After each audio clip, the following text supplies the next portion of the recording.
everyone, welcome back. My name is Morgan. This is my channel Pisces Paperbacks, and today I'm going to be doing the Finally Fall book tag. I love a book tag. I've also not been particularly reading or inspired lately, which is why I haven't been getting that many videos, but I wanted to do something seasonal. Last year I did the Cozy Fall book tag, and this year I'm doing the Finally Fall book tag. Very different, as you can tell. I haven't picked any of my answers ahead of time. I have all the prompts right in front of me, and let's just dive right on in. Prompt number 1 is, in fall the air is crisp and clear, name a book with a vivid setting. And I am going to say Mexican Gothic by Silvia Moreno Garcia. I had to consult my list of books that I read this year because I was going to try and use mostly physical books, but I have read probably 5 of my physical books the entire year, so that is not going to be feasible. So Mexican Gothic by Silvia Moreno Garcia is this gothic horror taking place in Mexico in the 50s, 60s, and it is about a girl who gets a letter from her recently married cousin, and her cousin's like, they're trying to kill me, and so she goes to this remote estate of her cousin's husband's family, and it gets very creepy. I really, really liked this book, and especially the setting. I feel like you could really feel the energy of the setting, as well as kind of this weird layout. It just felt very claustrophobic in the best way. I think that it was very effective and very vivid, so that's why I'm picking it for this one. The second prompt is, nature is beautiful but also dying. That is very goth. Name a book that is beautifully written but also deals with a heavy topic like loss or grief. Okay, I don't need to consult any lists for this one. I know right away. The Death of Vivek Oji by Akwaeke Emezi. This book deals with Vivek Oji's death and the grief that kind of follows after that because of things that led up to his death, and it is just phenomenally written. I really loved that book. Prompt number 3, fall is back to school season. Share a nonfiction book that taught you something new.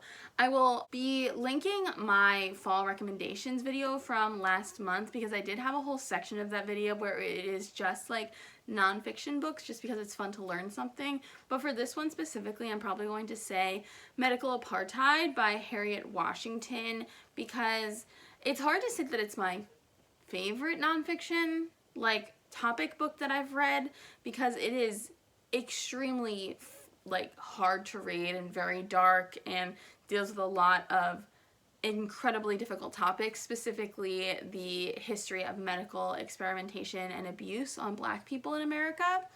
And it was very difficult to listen to because I listened to the audiobook, but I will also say that it was extremely well written, extremely informative, and it really taught me a lot of things that I didn't know before, so I would recommend that one, although it's difficult topics. Prompt number 4, in order to keep warm, it's good to spend time with the people we love. Name a fictional family, household, friend group that you'd like to be a part of. Okay, for this I'm definitely going with the found family in Nevermore, The Trials of Morgan Crow. Morgan is this 11-year-old girl who believes she's cursed until one day a guy named Jupiter sweeps her up out of her horrible family and takes her away to a city called Nevermore, and she starts living in Jupiter's magic hotel and becomes basically family with all of the permanent residents and employees of the hotel. And I just feel like that is a found family that I would just love to I don't know, I just feel like I would love to be there. It's a magical hotel. Everybody seems really nice. There's a giant talking cat.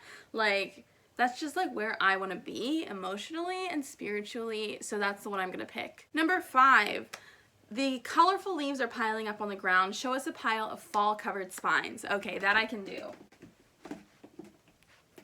Here it is. It's a kind of yellow to red stack. From the top, it's Mr. Penumbra's 24-Hour Bookstore by Robin Sloan, Take a Hint, Danny Brown by Talia Hibbert, The Duke Heist by Erica Ridley, With the Fire on High by Elizabeth Acevedo, Burn Our Bodies Down by Rory Power, and Jane Eyre by Charlotte Bronte. I don't know if anybody cares, but that is the pile that I have. The only one in this pile that I haven't read is The Duke Heist, but I'll get to it eventually. Prompt number 7. Fall is the perfect time for some storytelling by the fireside. Share a book wherein somebody is telling a story. Perfect one. I have the perfect one. Is anyone surprised here? This is one of my favorite books of last year, one of my new favorite books of all time. The Starless Sea by Erin Morgenstern is just about storytelling, and it's amazing and wonderful. It's about a guy, Zachary Ezra Rollins, who discovers a book with a chapter in it that shows a scene from his own childhood. And through this book, he discovers the Starless Sea, this magical underground library that people dedicate their lives to in a whole bunch of different ways. And it's just about the magic of storytelling and the cyclical nature of fairy tales and emotions. And it's just like, it's so good. I'm gonna reread it again soon. I know I said that in a video earlier this year, then I haven't reread any of those books, but I really want to reread this one soon. I love this book. Prompt number 7, The Nights Are Getting Darker. Share a dark, creepy read. Okay, I did also have a section of scary books in my fall recommendations video, so we'll also direct you there. But in the context of this, you know what? I'm going for a left field pick here. Killjoy by Julie Garwood. I can almost guarantee you haven't heard of this book or read it, and honestly, it's not one of my favorite of hers. I have a whole stack of Julie Garwood, this whole bottom part, and this is probably my second to least favorite, but it is still a creepy read and I still like it. So this is a romantic suspense about a woman named Avery whose aunt goes missing, and she's like FBI, kind of like Criminal Minds-esque, and she's trying to like hunt down her aunt with the help of a hitman for hire, and it's about somebody trying to kill her, and like it was good. It's still like pretty good because it's like Julie Garwood like is a good romance writer, but I always prefer her like historicals, so that's why I don't like love this one as much, but it's definitely dark and creepy, so it does work, and it's red, which is kind of a fall color. Prompt number 8, The Days Are Getting Colder. Name a short, heartwarming read that could warm up somebody's cold and rainy day. Okay, let's see what I have. I'm going in 2 different directions for this one. First, like an actual novella that I find very, I wouldn't say maybe heartwarming is the right word, because it's not like one of those like happy-go-lucky type stories, but it is very funny, and I would say overall as a story, All Systems Red by Martha Wells, the first book in the Murderbot Diaries, is joyful and funny and kind of uplifting in tone, if not in actual like content. This is basically a murder mystery where Murderbot, a security unit, has to help the humans that it's protecting kind of like figure out what's going on. I really love this book. It's super short. I read it super fast, and I just think it could cheer anybody up because it's just like Murderbot is so lovable, like so truly lovable, and I'm obsessed with it. So yes, this is the first one. And then, of course, if you're gonna go heartwarming, short, kids books you read as a kid, nostalgia, etc., etc., etc., Matilda by Roald Dahl. This was my favorite book for many, many, many years. It's about a girl who loved to read. I found it very relatable. I'm sure many of us did. But this is a book that I love and I reread sometimes because it just makes me happy. So this is another one that I'm gonna put for this one in this tag. Prompt number 9, fall returns every year. Name an old favorite that you'd like to return to soon. So I've already mentioned The Starless Sea, which is obviously not an old favorite, it's a new favorite, but I want to return to. And I did mention Matilda, which is an old favorite that I sometimes return to, but I will pick a third for you because I feel like you deserve it. There are, admittedly, a lot of romances that I go back and reread to cheer myself up, or they're old favorites that I've reread a million times. I've mentioned a bunch of them in other videos, like Rendezvous by Jane Ann Krentz, or A Lady's Got Into Improper Behavior by Suzanne Enoch, or The Bride by Julie Garwood. But the one that I'm going to talk about here is Scandalous by Candace Camp. This is the only amnesia romance I've ever liked. This is just such a cute book. It's about a woman named Priscilla. She lives in the country in England with her father and her housekeeper, and they are like genteel but very, very poor. And one day she opens her door to find a naked man passed out on her doorstep, and he wakes up with no memory of who he is, and it's just like them falling in love as they investigate, like trying to figure out where he came from and who he is. And then like what I really like about it is that the reveal of the amnesia stuff happens not at like the very end. So there is like, you see like the consequences of like them dealing with revelations.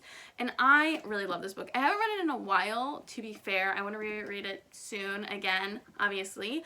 But I really like this book. I just think it's so cute. I think it has like a beautiful romance cover. My first romances that I read were all ones that had like a very sensual object on the cover. I have some more examples like these sensual objects.